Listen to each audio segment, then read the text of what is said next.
Hello, my name is Ved and I welcome you to program your mind. आज life wisdom series में मैं एक बहुत ही इंपॉर्टेंट कंसर्न को एड्रेस करने वाला हूं। दैट इज कि टीनेज में बच्चा आपकी बात को क्यों नहीं सुनता, आपकी बात को क्यों नहीं मानता।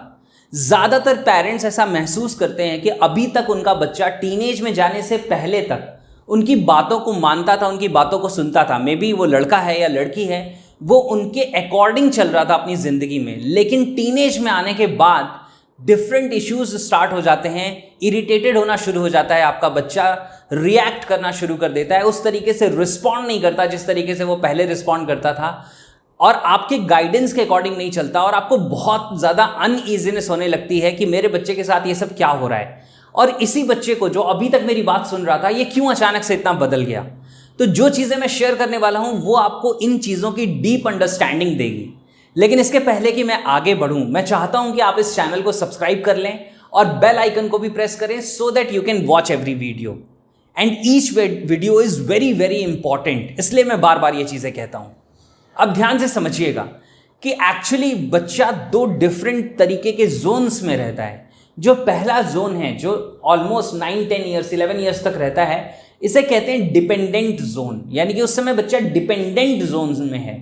उसमें बच्चा अगर बहुत छोटा है तो वो खाना भी खुद से नहीं खा सकता, आप उसे खिलाएंगे भी, आप उसे क्लीन भी करेंगे, आप उसे नहलाएंगे भी, सब कुछ आप करेंगे।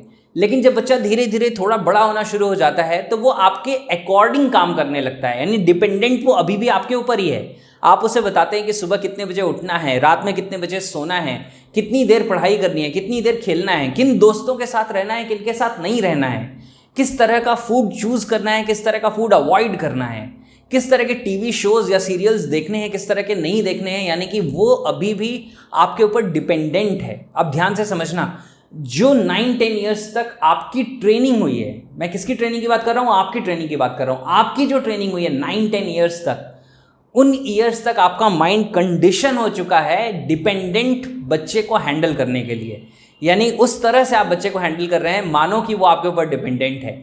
लेकिन इस 10-11 ईयर्स की जोन के बाद वो बच्चा आ जाता है उस जोन में, टीन एज में, जिसे कहते हैं इंडिपेंडेंट, यानी कि डिपेंडेंट से निकल के वो आ गया इंडिपेंडेंट पे। अब जब वो इंडिपेंडेंट वाली एज पे आ जाता है तो इंडिपेंडेंट वाली एज में वो सब कुछ खुद करना चाहता है, वो अपने अकॉर्डिंग चलना चाहता है। और ये बहुत सारे जो बॉडी में हार्मोनल चेंजेस हो रहे हैं, जो फिजिकल डेवलपमेंट्स हो रहे हैं, वो सबका भी असर है उसके ऊपर। ऐसा नहीं है कि वो अचानक से बदल गया। एक्चुअली ये एक ग्रोथ का प्रोसेस है। ये आपके साथ भी हुआ था, आज आपको याद नहीं है ये अलग बात है, लेकिन ये आपके साथ भी हुआ था। आपने भी अलग तरीके से रिएक्ट करना, बिहेव करना शुरू कर दिया था, और वो सब इसलिए हो रहा है क्योंकि बॉडी में बहुत सारे चेंजेस हो रहे हैं। आपका ब्रेन अलग तरीके से डेवलप हो रहा है, यानी कि बच्चे का ब्रेन अलग तरीके से डेवलप हो रहा है। अब इंडिपेंडेंट एज में आ जाने के बाद उसको पेरेंट वो मिले हुए हैं जो उसे डिपेंडेंट की तरह ट्रीट कर रहे हैं। अब आप सोचो कि जिसकी थॉट प्रोसेस इंडिपेंडेंट वाली है, वो सब कुछ खुद करना चाहता है, वो डिसाइड करना चाहता है मैं सुबह कितने बजे उठूं, मैं रात में कितने बजे सोऊं, मैं क्या खाऊं क्या ना खाऊं, मैं कौन सी चीज़ें देखूं कौन सी ना देखूं, मेरे कौन से फ्रेंड्स हों कौन से ना हों, मैं क्या करूं क्या ना करूं, ये सब कुछ मेरे अकॉर्डिंग होना चाहिए। वो उस जोन में आ चुका है, उस इंडिपेंडेंट जोन में आ चुका है, लेकिन आप उसको ट्रीट कर रहे हैं डिपेंडेंट की तरीके से। और जब ऐसा करेंगे तो डेफिनेटली फाइट तो होगी ही, क्लैशेस तो होंगे ही होंगे। तो अब इसका सॉल्यूशन क्या है, मैं आपको बताता हूं। इसका सॉल्यूशन ये है कि आपको, अब तक आप बताते आए थे और अब आपको पूछना है, यानी कि अब आपको बच्चे को बताना नहीं, उसके ऊपर अपनी राय थोपनी नहीं है कि तुम्हें ऐसा करना ही पड़ेगा, बल्कि आपको उससे पूछना है कि अब आप क्या करोगे, आपको क्या लगता है कि क्या सही है। जैसे मैं एग्जाम्पल देता हूं, अगर आपका बच्चा लेट से उठता है तो आपको उससे पूछना चाहिए, बेटा आपको क्या लगता है कि सुबह आपको कितने बजे उठना चाहिए, या कल से आप कितने बजे उठना चाहोगे, आपको क्या लगता है कि रात में कितने बजे तक आपको सो जाना चाहिए। वो बर्थडे पार्टी में जा रहा है तो आप उससे पूछो, उसको बोलो मत कि 7 बजे तक वापस आ जाना या 8 बजे तक वापस आ जाना। वो जा रहा है बर्थडे पार्टी में तो आप उससे पूछो, बेटा आपको क्या लगता है कि कितने बजे तक आपका वापस आ जाना सही रहेगा। अब जब भी आप उससे पूछ रहे हैं तो आप क्या कर रहे हैं, आप उसको चॉइसेस दे रहे हैं, आप उसको ऑप्शंस दे रहे हैं, और आपने अगर उसको सही वैल्यूज दी हैं अपनी जिंदगी में, यानी कि अगर आपने उसको अपब्रिंगिंग सही दी है, वैल्यूज सही दी है, आप खुद ज़्यादा वैल्यूज वाले इंसान हैं, तो आपका बच्चा भी सही ऑप्शंस चूज करेगा। और जब एक बार ऑप्शन वो चूज करेगा, यानी उसने चूज कर लिया कि मैं 7 बजे तक आऊँगा, तो वो अब खुद के लिए जवाबदेह है, क्योंकि अगर वो 7 बजे से ज़्यादा करेगा तो उसे अनईजी फील होगा, क्योंकि उसने खुद बोला था कि मैं 7 बजे तक आ जाऊंगा या मैं 7 बजे तक आ जाऊंगी। अब सोच के देखो कि अगर आप इस तरह से यूज़ करना शुरू करो अपनी लैंग्वेज को, इस तरीके से अपने बच्चे को गाइड करना शुरू करो, तो कितना चेंज आ सकता है। वो किसी चीज़ में पैसे खर्च करना चाहता है और आप उसको बोलो कि ठीक है, कोई प्रॉब्लम नहीं है, मैं पैसे आपको दे रहा हूँ या दे रही हूँ, लेकिन आपको क्या लगता है कि आपको कितना स्पेंड करना चाहिए, कितना स्पेंड करना सही रहेगा इन चीज़ों पे।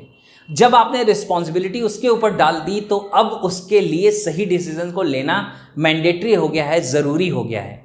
और मैं ये नहीं कह रहा कि यही कर देने से सब कुछ सॉल्व हो जाएगा, क्योंकि पेरेंटिंग में अगर बहुत सारे इश्यूज आपने किए हैं, अगर बहुत सारी गलतियां आपने की हुई हैं, तो ये मत सोचिए कि आपके अचानक से बदल जाने से या आपकी अप्रोच बदल जाने से आपका और बच्चे का रिलेशन यूं बदल जाएगा। ऐसा नहीं होगा, लेकिन यूं शुरुआत ज़रूर हो सकती है, यानी कि चेंज इनिशिएट ज़रूर हो सकता है। कई बार लोग कहते हैं मेरा बच्चा सुनता नहीं है, मैं क्या करूं?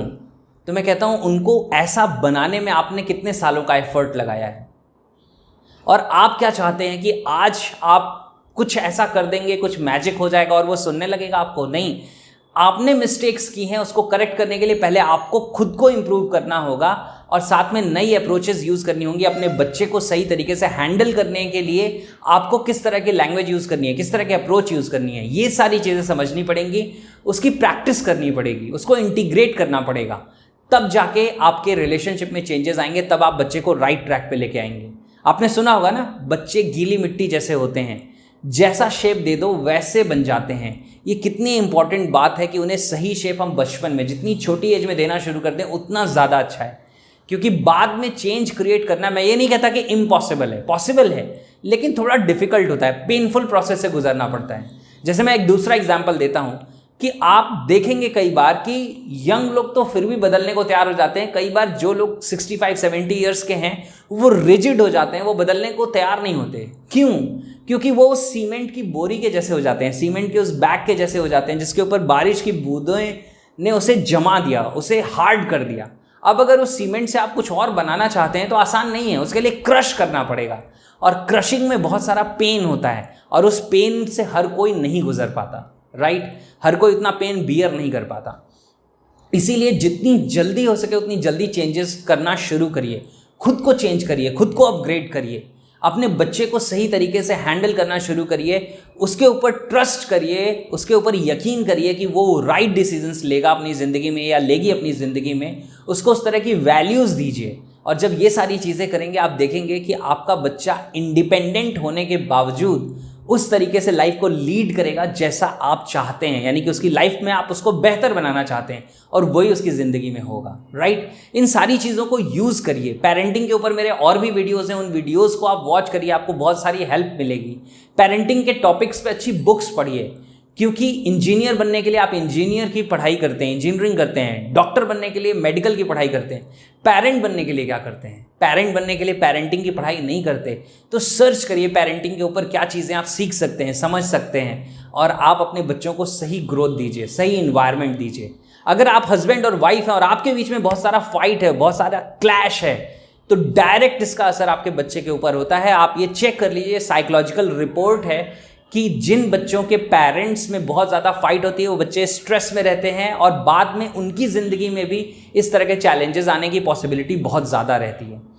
तो इस बात को ध्यान में रख के अपने क्लैशेस को ख़त्म करिए। बच्चा आपका कॉमन गोल है, लाइफ में सही तरीके से आगे बढ़िए, राइट? ये सारी चीज़ों को आप यूज़ करना शुरू करिए। इस वीडियो को उन लोगों के साथ शेयर करिए जिनकी आप केयर करते हैं, जिनके टीनेजर्स हैं बच्चे, राइट? और मुझे कमेंट करके बताइए कि what you learned out of this video today. आज इस वीडियो से आपने क्या लर्न किया। And live the life that you deserve. I will see you in the next video.